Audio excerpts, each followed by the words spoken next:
여러분 안녕하십니까? 팡팡 터지는 바이블 정기연서 55번째 시간입니다. 오늘은 사무엘하 18장 1절부터 33절까지를 여러분과 함께 생각하겠습니다. 지난주에 말씀드린 것처럼 사무엘하 17장이 클라이맥스고 분수령이고, 사실 전쟁은 아직 하지 않았지만은 그 압살롬이 후세 전략을 받아들이고 아히도벨의 것을 거부했기 때문에 거기서 이제 실제로 전쟁의 승패가 갈렸다, 이런 말씀을 드렸어요. 그래서 17장이 전쟁의 분수령이라고 하면 18장은 거기에 따른 당연한 결과다, 압살롬의 패배를 다루고 있다, 이렇게 볼 수가 있습니다. 하여튼 후세 전략을 압살롬이 채택을 해가지고 다윗의 군대와 압살롬의 군대가 전면전을 벌이는 그런 상태가 됐어요. 전쟁 경험이 많은 다윗 군대가 승리한 것으로, 또 하나님이 거기에 손을 들어주셨기 때문에 그렇게 끝났다 생각을 할 수가 있는 거겠죠. 자, 다윗이 그 마하나임으로 갔다고 그랬어요. 여러분 이제 지도를 보시면 아시겠지만, 지도에서 쭉 이렇게 그 길갈 옆에 있는 요단강 나루에서 이 그 요단강을 건너가지고 쭉 위로 올라가서 마하나임 보이시죠? 마하나임, 그 빨간 것 끝부분에 있는 마하나임 보이시죠? 그래서 에브라임 숲풀은 어딘지 정확하게는 모르지만 아마 그 Forest of Ephraim 그렇게 돼 있잖아요. 그리고 물음표가 있잖아요. 그러니까 정확한 위치는 사실 잘 몰라요. 그래서 어떤 사람들은 마하나임 밑에 에브라임 숲풀이 있었다고 보는 분들도 있고, 그 위쪽에 있었다고 보는 분들도 있고 그러는데, 하여튼 그 근처인 것만은 틀림이 없습니다. 그래서 다윗이 이제 그 에브라임 숲풀에서 전쟁을 하기 전에 군대 편제를 그 마하나임에서 재정비를 하는 것을 우리가 알아야 하죠. 그래서 천부장과 백부장을 세우고요. 그리고 군대 장관 세 사람을 임명하고 이제 군대를 다 거기에 나눠서 백성들을 3등분해서 맡겼죠. 그래서 요압 아빗의 이때를 이제 대장으로 세운 것을 볼 수가 있는데, 여러분 아시다시피 이제 그 요압과 아비새는 형제간이죠. 그래서 여러분 보시면 이세가 아들들을 쫙 나눠서 엘리압, 아비나답, 삼마, 시마 쭉 해가지고 다윗이 있는데, 다윗의 하여튼 자매가 하나 있은 거죠. 그 자매 이름이 스루야예요. 그래서 요압과 아비새와 여기 나오는 아사헬은 이제 죽는데 전투에서, 이 보통 이제 구약 성경에 아버지 이름이 많이 나오죠. 어머니 이름은 잘 안 나오잖아요. 근데 이제 어머니 이름이 나오는 거 보면 이분이 대단했던 분인 것 같습니다. 스루야가. 그래서 여러분 혹시라도 지금까지 스루야를 남자로 알았던 분이 있으면 이분은 여자다, 이렇게 생각하시면 되겠어요. 그래서 요압과 아비새는 이때는 이미 이제 아사엘은 전사를 한 상태니까,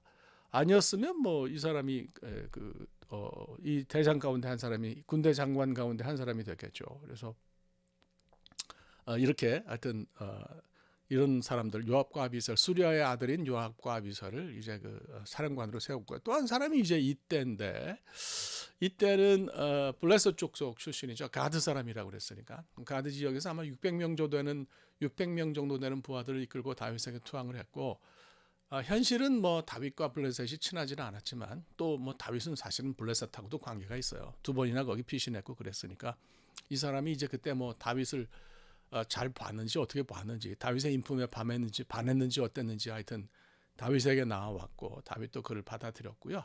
이때는 굉장히 다윗에게 충성했어요. 그래서 이제 그 이때에 대해서 성경 사가들도 굉장히 긍정적으로 평가하고, 이후에 성경을 해석하는 사람들도 이때를 아주 굉장히 좋게 평가합니다. 대단한 사람이라는 생각이 들고요. 다윗도 훌륭하고 이때도 대단하다, 이런 생각이 들어요. 그 로마가 1000년 동안이나 무너지지 않은 이유에 대해서 여러 학자들이 연구한 결과를 이야기를 하는데, 가장 큰 것이 식민지에서, 변방에서 태어났어도 정치 지도자가 되는 것이 가능했다, 그러니까 이런 얘기를 하는 거죠. 그러니까 굉장히 그 고대 로마가 고대 제국이잖아요. 그런데 이런 그 정치 제도를 가지고 있었던 것을 보면 굉장히 아주 많이 평등했다, 이렇게 볼 수가 있어요. 어쨌거나 그 얘기하려는 것은 아니고, 세 사람을, 요압과 이새와 이때를 대장으로 삼고 백성을 셋으로 나눠서 이제 지휘하도록 했던 것을 볼 수가 있습니다. 다윗이 마하나임에 이르니까 거기 바르실레와 이제 몇 사람이, 사실 다윗이 피난 왔는데 뭐가 있겠어요. 그러니까 성경을 읽어보면 여러분 아시겠지만 별걸 다 갖다가 다윗에게 갖다 바쳤어요. 침상, 대야, 질그릇, 밀, 보리, 또 그 볶은 곡식, 콩, 팥, 볶은 녹두, 꿀, 버터, 양과 치즈, 하여튼 뭐 가지고 올 수 있는 이것만 드렸다는 것이 아니라 가지고 올 수 있는 것, 다윗과 또 거기에 딸린 식솔들이 마하나임에서 생활할 수 있도록, 생활하는데 지장이 없도록 다 이렇게 물건을 가져와서 바쳤다, 이렇게 볼 수가 있어요. 그러니까 뭐 다윗에게 굉장히 큰 힘이 되었을 거라고 생각합니다. 또 스피릿이라는 표현을 여기서 쓰는데, 그래서 저는 이 바르실레의 스피릿이 굉장히 중요하다고 생각합니다. 거기 있는 사람들, 바르실레를 비롯해서 사람들이 어려움을 당한 다윗이 힘들었잖아요.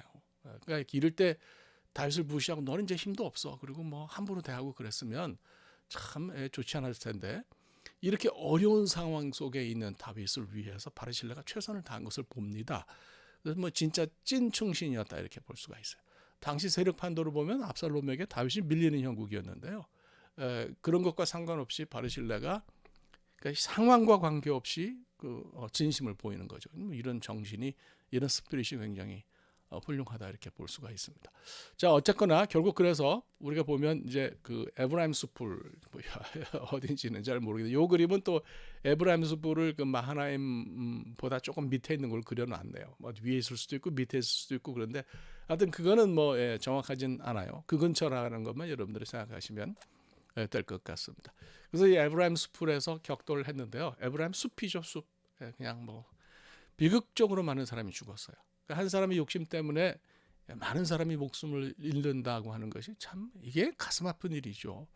그래서 요즘도 뭐 제가 러시아하고 우크라이나 전쟁을 보면서 러시아의 푸틴이라고 하는 사람이 개인적으로 자기 어떤 영토 욕심, 또 혹은 자기 명예 욕심, 뭐 하여튼 뭐가 됐든지 사람 목숨은 별로 개의치 않는 그런 자세를 보이는 것도 참 보면 뭐 그렇다는 생각이 들어요. 압살롬이 자기가 왕이 되기 위해서 많은 사람들의 목숨을 개의치 않았던 것도 같은 거다, 이런 생각이 듭니다. 하여간 여기서 다윗 군대가 승리를 했는데요. 다윗은 뭐 승리를 예견했는지 그건 모르겠어요. 아니면 뭐 그건 잘 모르지만은 나간 대장들에게 젊은 압살롬을 좀 너그레이 대하라, 이렇게 좀 죽이지는 마라, 뭐 이런 얘기죠. 그렇게 이제 부탁을 했는데, 여기 이제 간극이 있어요. 아버지가 자식에게 갖는 이런 감정을 추측할 수 있지만 이것이 대장 세 사람에게 그대로 전달되었을까? 그렇지는 않죠. 인간관계에는 뭐 간극이 늘 있는 거다, 이런 생각이 듭니다. 하여튼 그래서 나중에 뭐랄까 좀 불행한 예견, 뭐 좀 좋지 않은 생각, 이런 것은 실현되는 경우가 많죠. 하여튼 뭐 그렇습니다. 그래서 에브라임 숲에서 전쟁을 하는데 결국 이제 압살롬이 노새를 타고 지나다가 상수리 나무에 머리채가 걸려가지고 노새는 그냥 패스를 해서 가고 공중에 대릉대릉 매달렸는데 요압과 청년들이 그걸 발견하고 이제 그를 죽였죠. 예로부터 이스라엘의 왕후 장상은 노새나 나귀를 탔어요. 그래서 이스라엘의 바르일란에서 고고학을 공부를 한 임명 박사가 이야기를 하는데 이스라엘에도 말이 있었다는 거예요. 그래서 이제 북왕국 이스라엘의 왕궁을 보면 마국간터가 있었다, 이제 이런 얘기를 그분이 하시거든요.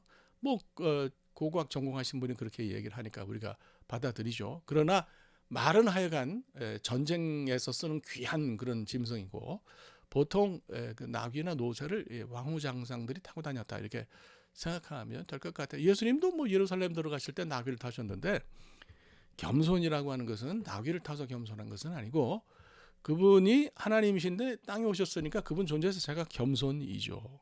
그분이 나귀 타신 것 자체는 왕으로서의 예루살렘 입성이 아닌가, 저는 제 개인적으로 그렇게 해석합니다.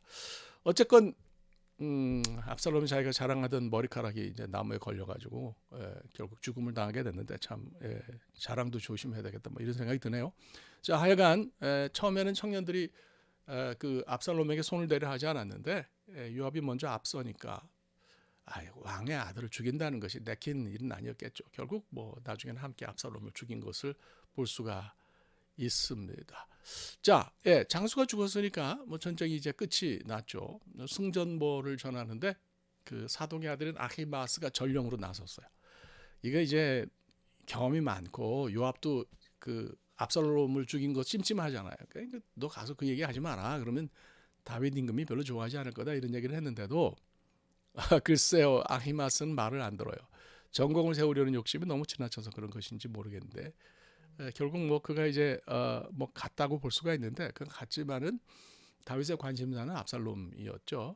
그래서 아히마스는 그 얘기를 잘 모르니까 그 열을 그 사람을 옆으로 밀어놓고 이제 또 다른 전령인 구스 사람, 구스가 이디오피아라고 우리가 보는 것이 일반적일 텐데 이 아프리카 사람들 잘 뛰어요. 특히 이디오피아 사람들은 원래 잘 뛰어요.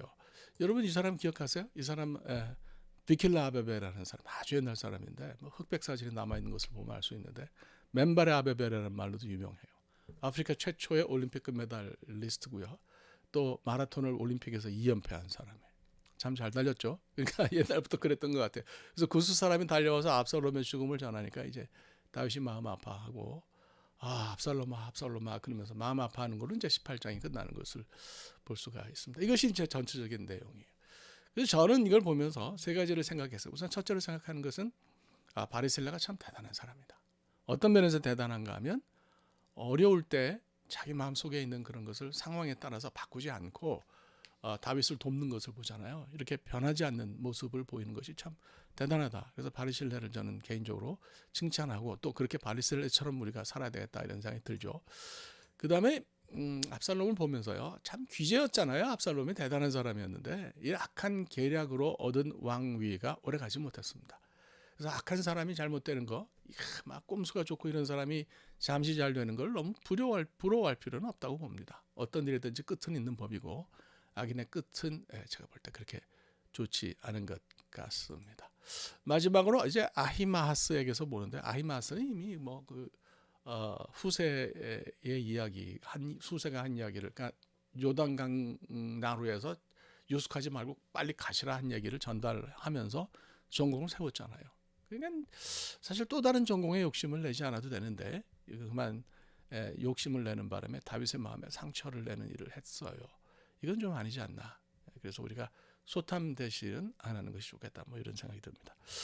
뭐 10분보다 조금 넘어갔는데 뭐 그럴 수도 있죠. 오늘 여기까지 하겠습니다. 여러분 대단히 감사합니다. 고맙습니다.